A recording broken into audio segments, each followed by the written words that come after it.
પંચમહાલ પાવાગઢમાં 2 લોકોના મોત મામલે તંત્ર એક્શન મોડમાં આવ્યું છે। સમગ્ર ઘટનાની તપાસ માટે સમિતિની રચના કરાઈ છે। પ્રાંત અધિકારીની અધ્યક્ષતામાં સમિતિની રચના કરાઈ। ઘટનાના કારણે અંગે તપાસ કરશે આ ટીમ। ભવિષ્યમાં આવી ઘટના ન બને તે માટે સમીક્ષા કરશે। રેવન્યુ, માર્ગ મકાન, પોલીસ, ફોરેસ્ટ અધિકારી સમિતિમાં સામેલ છે।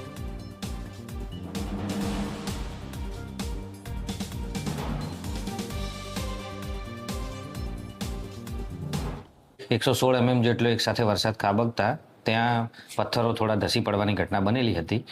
એ દરમિયાન જે યાત્રાળુઓ પગપાળા જઈ રહ્યા હતા એ પૈકી 6 યાત્રાળુઓ ત્યાં એક આડસનો ટેકો લઈને ઊભેલા હતા અને એ દરમિયાન પથ્થરો પડતા 2 જણાનું મૃત્યુ ગયું છે અને 4 જણાને ઈજા થયેલ છે।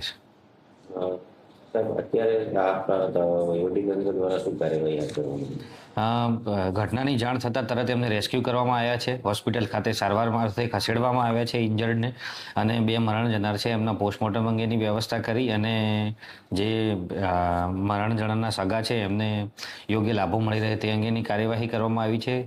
સાથે સાથે પાવાગઢના સમગ્ર રૂટનું ઇન્સ્પેક્શન માટે એક ટીમ બનાવવામાં આવી છે, જેમાં રેવન્યુ, આરએનબી, પોલીસ તેમજ ફોરેસ્ટ ખાતાના લોકો સાથે મળી અને આખા રૂટનું ઇન્સ્પેક્શન કરશે।